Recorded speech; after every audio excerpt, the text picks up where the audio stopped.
So they looked at my dear Penny and they said, Gianna will never be anything, which is always encouraging.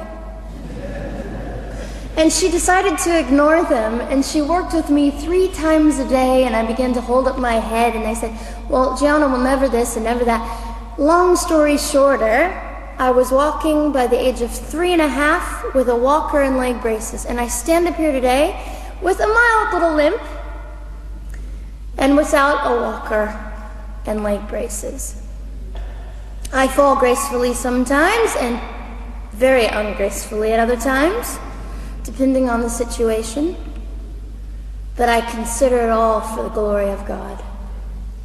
You see, ladies and gentlemen, I am weaker than most of you, but this is my sermon. And what a small price to pay to be able to blaze through the world as I do and offer hope. And I think in our misunderstanding of the way things work, we misunderstand how beautiful suffering can be. I don't willingly sign up for it, but when it comes, we forget. We forget that God is in control and God has a way of making the most miserable thing beautiful.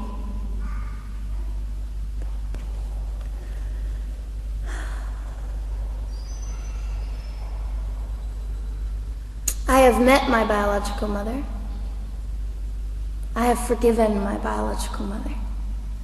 I am a Christian.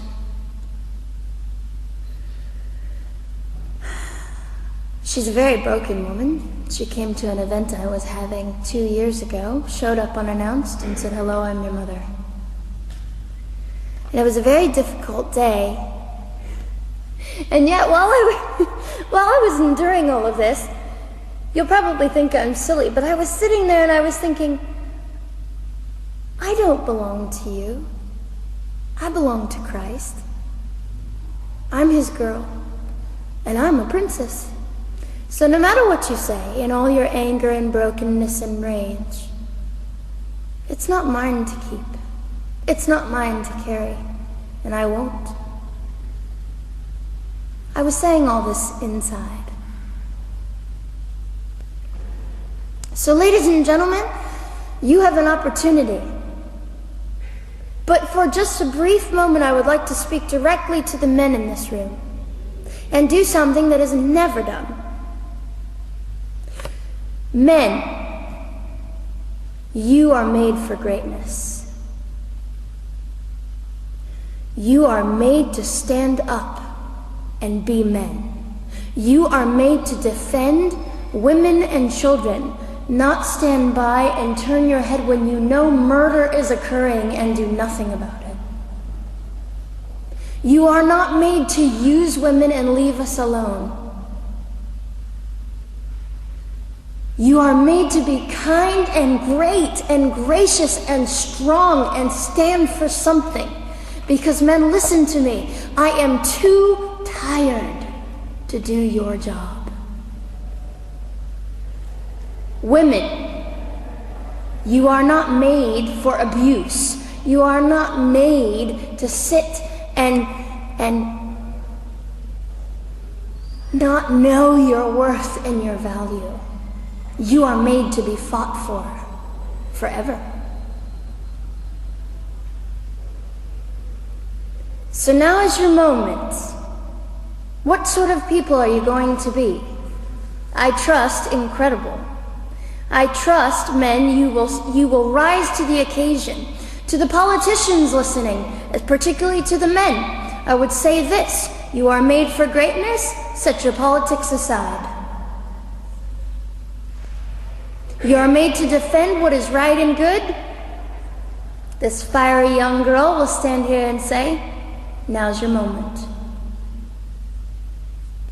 What sort of man do you want to be? A man obsessed with your own glory, or a man obsessed with the glory of God?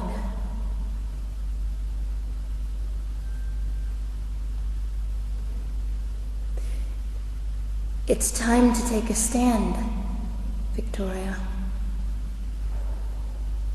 This is your hour. God will assist you. God will be with you. You have the opportunity to glorify and honor God in 2008.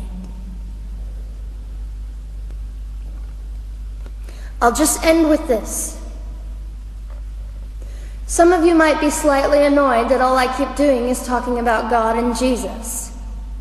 But how on earth can I walk about limping through this world and not give all my heart and mind and soul and strength to the Christ who gave me life? So if you think I'm a fool, it's just another jewel in my crown. My whole intent in living here is to make God smile. I hope some of this made sense. It just came from my heart. God bless and keep you.